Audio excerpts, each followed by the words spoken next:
Bapak Ibu, mungkin dalam forum ini kami tidak sendiri. Saya di sini mungkin juga bersama-sama dengan tim, ada dari tim OTDA, juga dari Sisdur, kemudian juga semua pihak yang telah membantu yang mewujudkan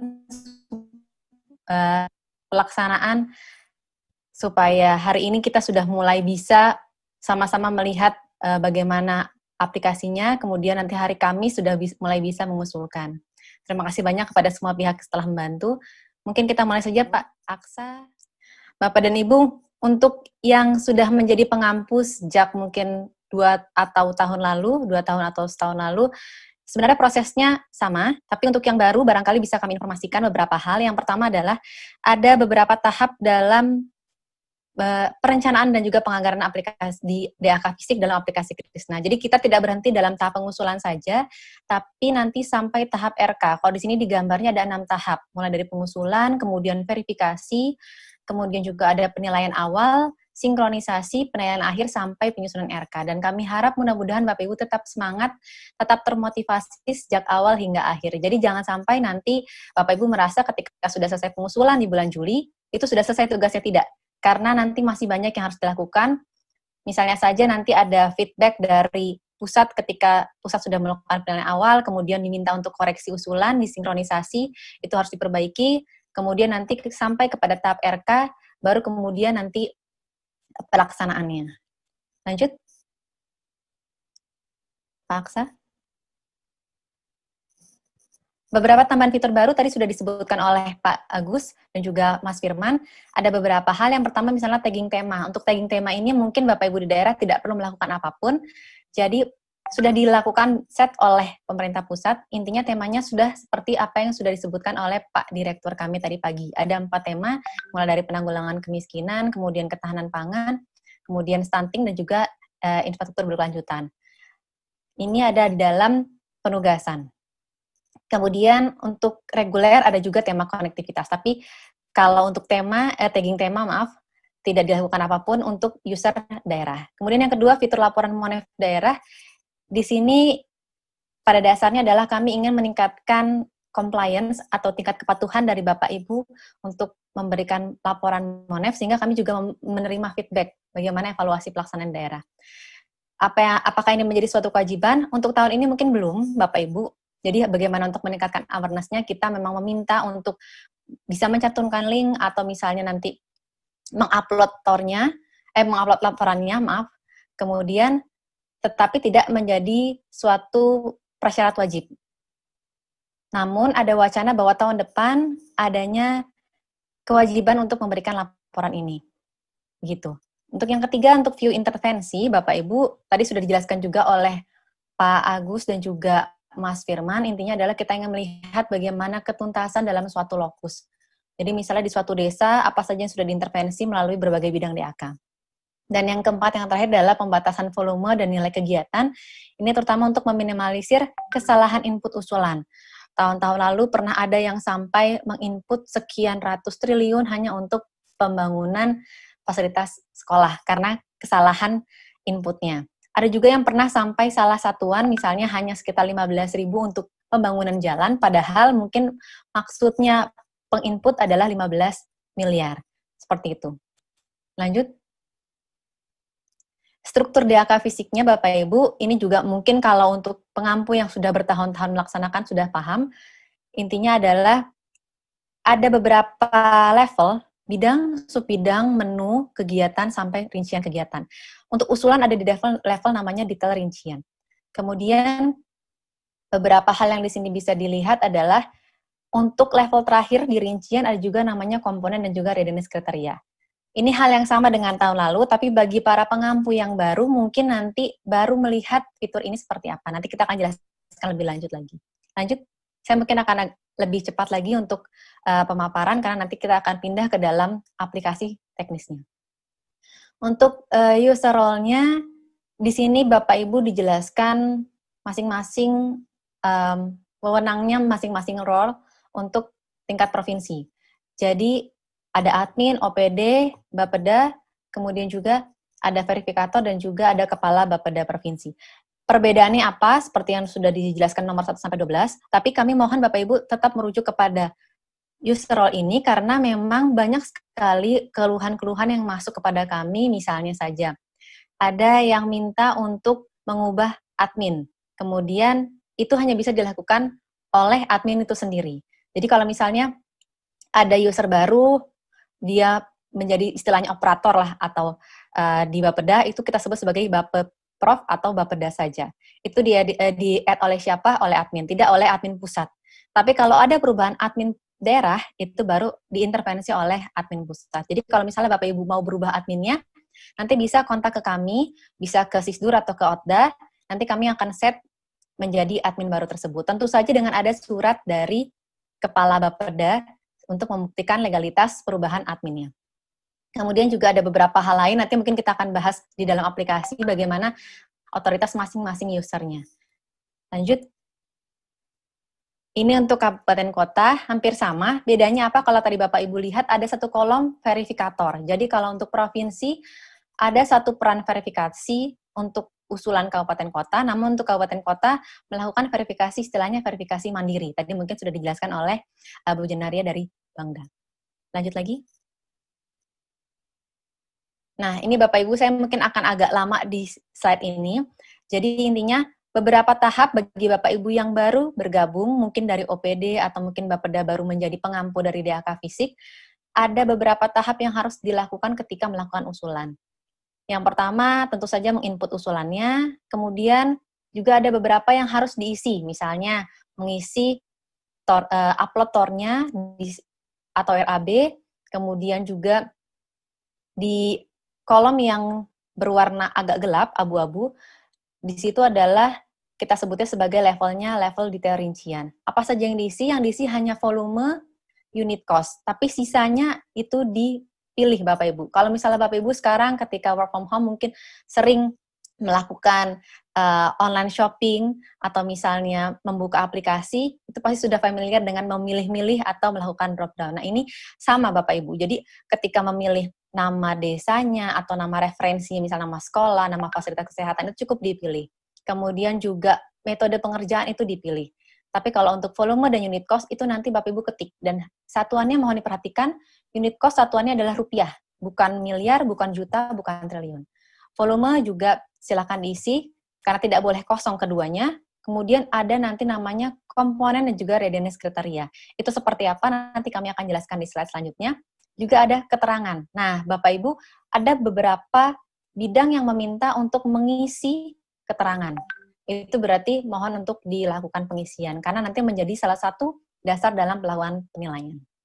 Setelah disimpan, kemudian nanti misalnya pengisian dilakukan oleh OPD, seperti itu, misalnya oleh OPD, nanti kemudian oleh Bapeda dilakukan urutan prioritas. Nanti kemudian log data, ada dokumen seperti TOR RAB yang harus diupload, kemudian juga ada data teknis. Nanti secara simulasi akan kami tunjukkan, tapi intinya semua tahap-tahap ini mohon untuk dipenuhi sehingga ketika dilakukan penilaian, Bapak Ibu, usulannya dianggap layak untuk didanai melalui DAK. Lanjut. Lanjut Pak Aksa. Mas Aksa boleh lanjut slide-nya? Oke. Untuk pengusulan kegiatan fisik tadi sama saja dengan penjelasan kami sebelumnya, intinya ada yang di-input, ada yang dipilih. Apa yang di-input adalah misalnya nama isi volumenya, kemudian unit cost-nya. Apa yang dipilih itu misalnya saja referensi. Referensi itu bukan hanya nama desa, kelurahan, tapi juga misalnya nama sekolahnya, nama vaskesnya, atau misalnya nama dinas atau nama balai. Itu nanti tergantung kepada bedanya, kepada bidangnya, itu berbeda-beda. Misalnya saja untuk bidang irigasi, nama referensinya adalah daerah irigasi atau DI. Untuk kemudian metode pengadaan, itu ada beberapa bidang yang meminta untuk dipilih lebih dari satu, karena untuk menghindari ketidaksiapannya pelaksanaan, misalnya e-katalog dan juga swakelola, atau misalnya hal lainnya. Tapi itu tergantung dari kebijakan masing-masing KL-nya. Jadi Bapak Ibu, kami nanti juga akan melakukan rekap semacam catatan untuk masing-masing bidang, karena pengisiannya karakteristiknya berbeda. Mohon untuk dipatuhi sehingga ketika nanti dilakukan penilaian, dianggap dapat untuk didanai. Kemudian juga lanjut lagi Pak Aksa. Ini untuk struktur data, Bapak Ibu, struktur datanya intinya adalah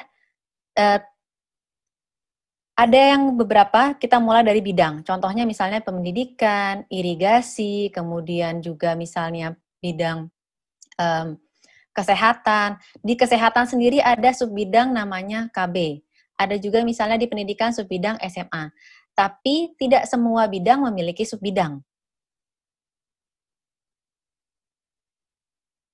Kalau misalnya irigasi, bidangnya irigasi, subbidangnya adalah irigasi juga. Tapi kalau misalnya bidang pendidikan, nama bidangnya pendidikan, subbidangnya bisa SMA, bisa SD, bisa juga perpustakaan. Jadi berbeda-beda. Kemudian kita tahap ketiga namanya menu kegiatan atau kegiatan. Itu misalnya contohnya adalah rehabilitasi prasarana atau pembangunan jaringan irigasi.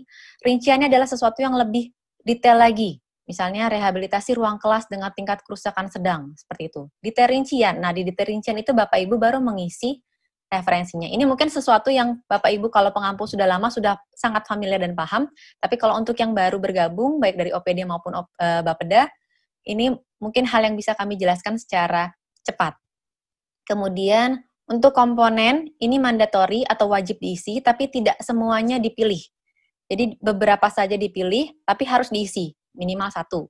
Untuk readiness kriteria juga mandatori, tetapi hanya untuk bidang-bidang tertentu saja ketika diminta. Jadi nanti tidak semua bidang meminta komponen, tidak semua bidang meminta readiness kriteria. Tapi ketika diminta, maka harus diisi. Lanjut. Ini Bapak Ibu yang kita sebut sebagai komponen. Misalnya ini saya mengambil contoh irigasi. Komponen itu sampai ada 18. Apakah harus dipilih semuanya? Tidak. Jadi intinya Bapak Ibu memilih beberapa saja yang memang relevan. Misalnya hanya saluran primer, tersier, kemudian juga bangunan gorong-gorong, misalnya seperti itu. Ketika sudah diklik add, kemudian diisi volumenya. Jadi komponen ini hanya ada beberapa bidang yang meminta pengisian, tidak semua bidang minta untuk diisi, tapi ketika diminta harus dipilih minimal 1. Jadi komponen ini memang wajib diisi ketika diminta. Lanjut. Untuk readiness kriteria, itu bersifat mandatori untuk beberapa bidang yang meminta, sama seperti komponen, tapi di sini bukan hanya mengisi, tetapi bisa juga misalnya diminta link upload-nya. Jadi kalau misalnya Bapak Ibu ditanyakan laporan akhir perencanaan, misalnya ini contohnya adalah bidang jalan misalnya. Laporan akhir perencanaan, kemudian tulisannya link upload atau keterangan, bukan berarti Bapak Ibu mengupload, tetapi mencantumkan link bitly-nya. Jadi Bapak Ibu membuat bitly-nya apa, upload di dalam bitly tersebut, kemudian cantumkan link-nya di dalam kolom yang sudah disediakan. Tapi sebelumnya dijawab dulu iya atau tidak. Bagaimana misalnya belum ada dokumen tersebut, mungkin Bapak Ibu bisa ketik saja tidak, keterangannya akan disampaikan pada saat sinkronisasi atau misalnya pada saat penyusunan RK. Jadi walaupun sekarang belum ada dokumen-dokumen yang diminta, mungkin bisa diberikan keterangan bahwa akan disampaikan menyusul, sehingga tetap bisa menjadi pertimbangan pada saat penilaian oleh pemerintah pusat. Lanjut. Hal-hal yang perlu diperhatikan per bidang, Bapak Ibu, di sini agak panjang, mohon nanti mungkin bisa dibaca sendiri, tapi intinya adalah ada beberapa hal yang memang kalau ketika mengisi usulannya, itu mohon untuk menjadi acuan. Misalnya contohnya untuk bidang air minum. Volume usulan minimal 1 SR dan maksimal 1000 SR. Jadi jangan sampai Bapak Ibu mengisi volumenya 5000 SR, karena sudah dibatasi sampai 1000 SR saja. Kemudian juga untuk air minum, sebenarnya lokasi prioritasnya itu sudah sampai desa yang ditentukan. Contoh desa stunting, atau misalnya kelurahan-kelurahan tertentu. Jadi kalau Bapak Ibu ingin supaya usulannya bisa diterima, Bapak Ibu mungkin merujuk kepada dokumen, di situ sudah ada lokpri hingga level desa atau kelurahan bagi bidang-bidang seperti air minum dan sanitasi, serta perumahan permukiman, dan memilih nama desa atau kelurahan yang memang dipilih sebagai lokpri untuk bidang-bidang tersebut. Lanjut. Untuk misalnya yang lain, bidang lain, IKM, ada beberapa hal yang diisi, misalnya contohnya di data teknis, minta untuk memilih salah satu jenis sentranya. Ini sebagai pertimbangan juga ketika dilakukan penilaian. Kemudian juga misalnya di readiness kriteria, ditanyakan jenis sentranya apa. Di situ harus diisi isiannya. Misalnya sentra kerajinan tangan kayu, misalnya seperti itu. Jadi dilakukan pengisian sesuai dengan apa yang diminta. Kemudian untuk pariwisata, contohnya diminta untuk mengusulkan maksimal 5 daya tarik wisata dan mengidentifikasinya ke dalam 4 klaster yang sudah ditentukan. Jadi memang harus sesuai dengan yang sudah diminta supaya ketika dilakukan penilaian memang dianggap usulannya layak. Lanjut.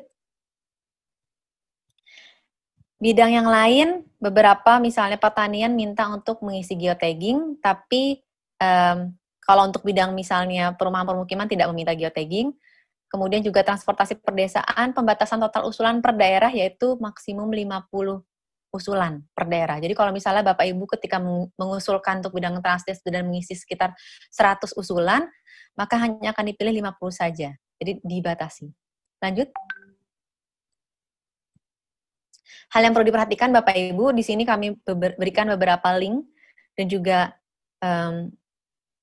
semacam keterangan atau informasi.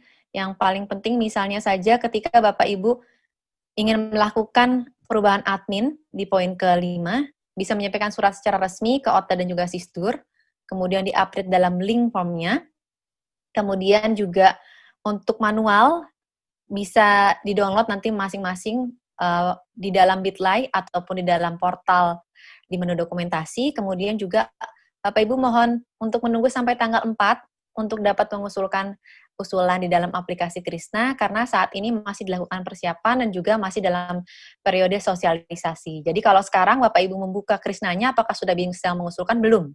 Jawabannya belum bisa mengusulkan. Tanggal 4 Juni baru bisa dilakukan pengusulan secara serentak.